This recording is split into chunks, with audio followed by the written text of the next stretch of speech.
coming in. 3 down, 1 on the floor, 1 in the closet. For this week's Day in the Life, I'm with first responders from Saginaw County as they do active assailant training. It's a 3-day course that takes place in an abandoned school. It allows police, SWAT, EMS, and fire to simulate an active shooting. So really it's an integrated training where individual agencies do their own training. They're doing what we're doing today individually, but realistically in a real scenario, we're all going to come together. Mark Shabalski is the Saginaw County Emergency Manager. He's leading this training alongside experts from EMS and law enforcement. For first responders that went, it started with an hour-long presentation about tactics, and then it was hands-on training. For law enforcement, their first goal is to get in there and stop the killing. So get in there, find the suspect that is doing the killing, doing the shooting, and deal with them, take them into custody, contain them in a part of the building. As law enforcement is inside taking care of the threat, EMS and fire setting up pickup zones to get victims to the hospital. But medical can only go inside when the building is safe. To designate areas based off of risk, they use hot, warm, and cold zones. A hot zone means there's an active threat or the threat is unknown. Now, warm zone's a little bit different. We're pretty sure there's not a threat. And if we have certain protections in place, so ballistic protection, law enforcement protection, we can start to send fire and EMS into those sections of the building, because the goal is to get medical treatment to the injured as quickly as possible. Once an area gets designated as a warm zone, police, EMS, and fire create rescue teams. They work just like this, where at least 2 police escort medical to victims. We kind of approach a trauma patient in a casualty situation like this, where we use a certain mnemonic called MARCH. We're looking for massive hemorrhages. So massive hemorrhages are typically, the worst that you see are typically spurting blood, so those are our arterial bleeds. Any type of bleeding in the limbs are typically the most dangerous. Christopher Manriquez is with the Mobile Medical Response for Saginaw. He was leading the medical side of things for training, showing how to place a tourniquet.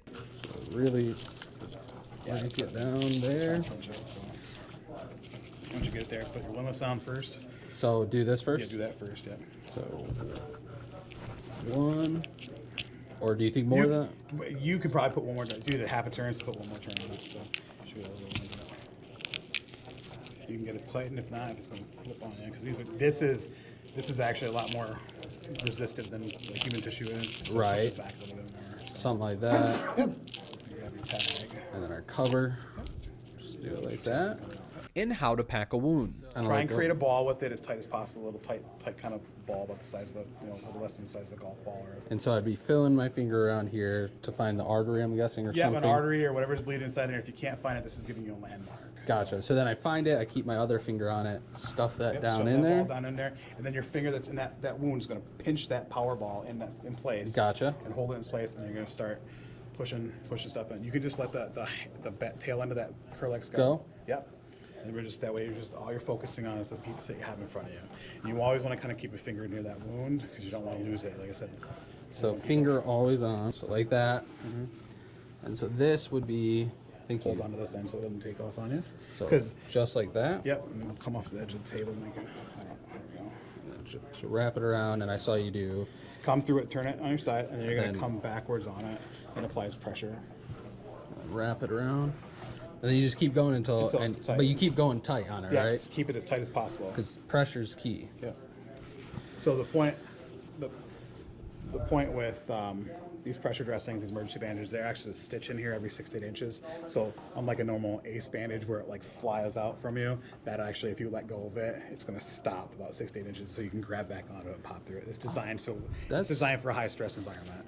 The countywide training was around 4 hours each day. The goal in this is for all the branches of first responders to work as one unit to stop the killing and prevent the dying. This allows us to know that, hey, we've got the skill set, we know what to do. It gives us the baseline to start working together and approach a situation so we know what to do in an event. After watching 3 hours of their training, I have to say I feel so much safer knowing that these men and women have our backs. And I also wanted to say a big thank you to Saginaw County for having me out there, and also another thank you to all of our first responders. Reporting at the digital desk, Kyle Makin, Mid-MichiganNow.